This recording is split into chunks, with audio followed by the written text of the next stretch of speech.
Nigeria. Welcome to the midweek edition of The Conversation here on Lagos Television. I am Abimbola Bello. Good morning and welcome. I am Joy Olu. How are you today, Joy? Very well, thank you. Did you have a restful day yesterday?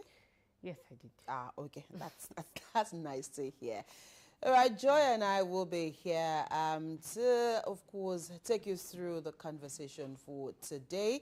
And we will start by taking our news points this morning. I will start on this side of the table.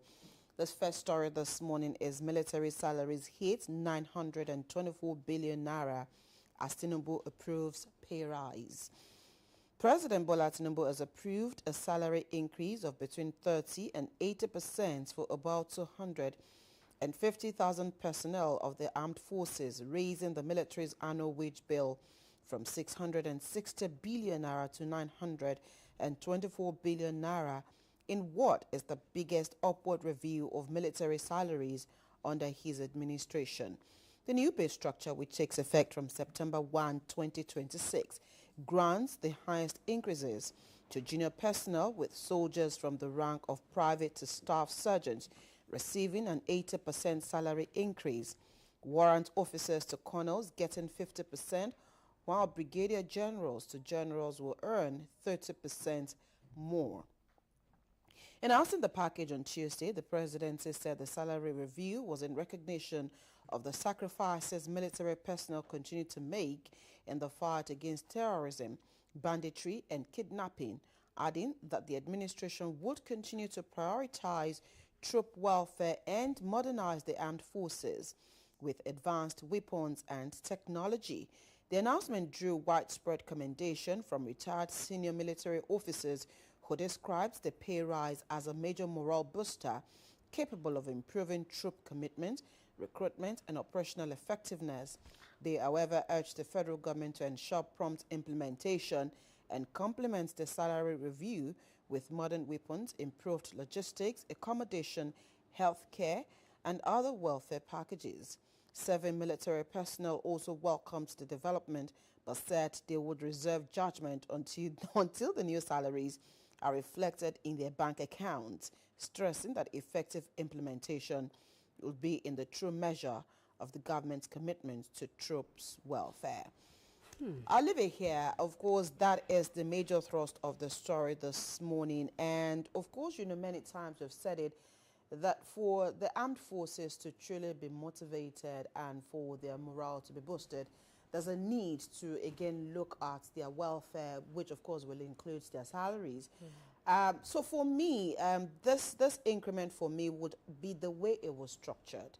And I like the fact that the younger officers are actually getting more than the senior officers. And I think this, again, will spur them to be at their very best. Because, again, when you are fighting some kind of war, or when you're trying to protect the integrity of Nigeria, and at the back of your mind, you know that perhaps we might not be able to compensate you adequately, but when your salary is actually a take-home pay, then it gives you that energy to want to do more and, to just want to be at your very best. And just in case anything happens, because they also know that there are times that they may never come back or they may never return from their assignments. But there's just that peace of mind that at least they've worked and their families should be able to get something accruable. But if your family is getting something that is not even worth writing them about, then it just gives you some kind of like a lackadaisical attitude to work. So we must give kudos to Mr. President. But like the officers have said, until the money, until they hear back down. Believing. That's what they But say. I think the timeline again is from September. 1. So meaning that they should expect the pay rise to be implemented when they get their salaries in September, which then should be at the end of September. So we do hope that at the end of September we will hear good news from men of the Nigerian Armed Forces, and trust Nigerians. More people will definitely want to also join the army. I mean, ask for pay rise. Before, I was going to say it now. Pay rise. Let it spread. Carry. It's I'm glad that it wasn't even christened minimum wage. It was just christened a pay rise, because that then is when people now start saying, "Oh, others to deserve to get," you know. But I think they're doing a lot, and they should be properly motivated in that vein. So kudos to Mr. President and the federal government for ensuring that this is in the pipeline, and of course, by the end of September, men of the armed forces will not be disappointed. Yes, I really like this. And for me, it says that the federal government sees you and he acknowledges your sacrifice, and that's a good one. But I don't know if the report also mentioned, because those that have died in active service now, those that have died, they can't get this new salary. but will they probably the will welfare continue to get their pensions. will there be an increment? I can't tell. But again, you know that the way the pension scheme is at the moment, you contribute your part of your salary, and then government also does their own part of the salary. So I'm not sure that there's an increment in pension. It is what you've worked for that you will get. Abi, are you going to work after you have retired? But it's a good one. I don't think there's any increment with some, but it just might be for them, for those of them that maybe retire at after this increment, Okay, it will then reflect. it will reflect in what will go into their pension at the end of the day. But for those who've left already, it is well. Yeah. Let's take your story, Joy. Okay. Okay. Good news here in Lagos. Lagos equips nearly 3,800 residents with business tools. The Lagos State government on Tuesday, which was yesterday, distributed business equipment to 3,792 residents under its Macro Enterprise Support Initiative as part of a fresh effort to move beneficiaries from vocational training into income-generating businesses and strengthen household livelihoods across the state. The beneficiaries received equipment and materials for trades, including tailoring, photography, aluminium and tile cutting, food processing, baking, hairdressing, barbing, cosmetology, vulcanizing, catering, and agriculture at an empowerment program organized by the Ministry of Women Affairs and Poverty Alleviation at the Blue Roof here in Ikeja, just compound here. The intervention is part of the state government's broader poverty reduction strategy, with officials arguing that skills acquisition without access to the equipment needed to practice those skills leaves many beneficiaries unable to convert training into sustainable businesses. Addressing the beneficiaries, the governor says, Governor Babajide Sanwo-Olu, and I quote, says, "Today we are reaffirming a promise this administration has consistently kept, that governance must improve lives, create opportunities, and empower our people to achieve their full potential." He described the program as the promise in action and said the program was intended to give residents the means to build businesses, create employment, and attain financial independence. He also urged recipients to treat the equipment as business capital and use it to build enterprise that support others. He says, make the most of them, grow your businesses, create employment, support your families, and become ambassadors of enterprise within your communities. I'll stop it here. I emphasize this because I remember one time just at our bus stop here, the LTV bus stop, there was a program like this too, and people were carrying sewing machines. I was just standing there, and I heard somebody that received sewing machines saying, if I see person will go buy them now, I go sell them. And I felt bad, like this is something that the government has given to you to empower yourself, and then you're looking for someone to buy it. Again, like I always say, we all are government, and until we get that into our heads, we just might continue to roll in a cycle. Because I cannot imagine for people who complain that they do not have means of livelihood, and then government thought it wise to empower you, and then you go ahead to sell some of these things. And it's so sad that sometimes those kind of beneficiaries may find their ways back into that system and still get, this equipment at another time, and then you sell. Because again, some people at that program yesterday in their testimonial, I remember one particular guy who said, people should see this as a seed.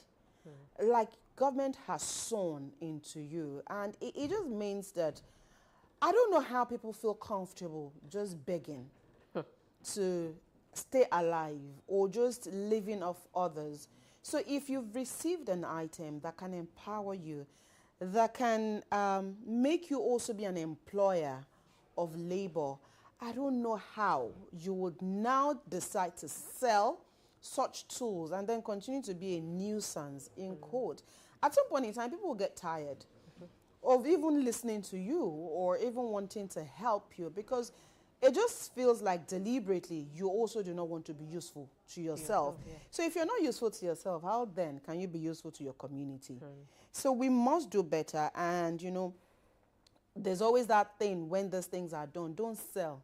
Don't sell. But the question is, will you follow them outside? How will you tell, you know, but it's just, I just think some people are just lazy. They don't want to work. They just want to continue to live off others. And I think because as a society, we also encourage it. We must begin to set priorities and boundaries. We cannot continue to encourage bad behaviors, because people will continue to be badly behaved when these things, you know, are encouraged. So it's a whole lot, but we of course always say that Lagos leads and others will follow. And that's what we saw again yesterday. Let's take the final story this morning. And this one, I pray that, you know, it'll come fruition in 2027. 2027 is just around the corner. As the FG sets 2027 target for 24-hour hospital power supply. The federal government has approved a new financing framework to accelerate the electrification of health facilities across the country. The ambitious goal is to provide reliable 24-hour electricity to at least 30% of Nigerian hospitals by the end of 2027. This approval came during the third meeting of the Interministerial Steering Committee of the Nigeria Power for Health Initiative. The presidential program is a joint effort between the Federal Ministry of Health and the Federal Ministry of Power. Poor electricity supply remains one of the biggest obstacles to healthcare delivery in Nigeria. Many public hospitals currently rely heavily on expensive diesel generators.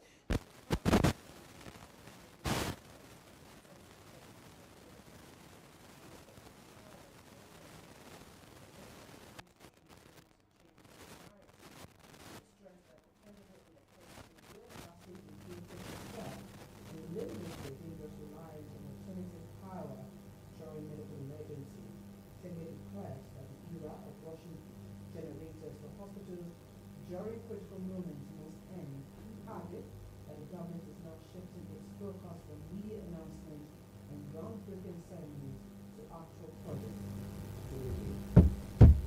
And everybody saying it? Amen. It's ambitious, truly, but it is doable. And I think sometimes we just need a political will and the wherewithal to push some of these things. Nigeria as a country, we have the facility, we have the capacity to do some of these things. We just need to show more seriousness and commitment, because obviously this definitely will be government hospitals. If you take it, because the overhead cost of buying diesel is enough, and then the hospitals are bothering themselves with ensuring that there's electricity.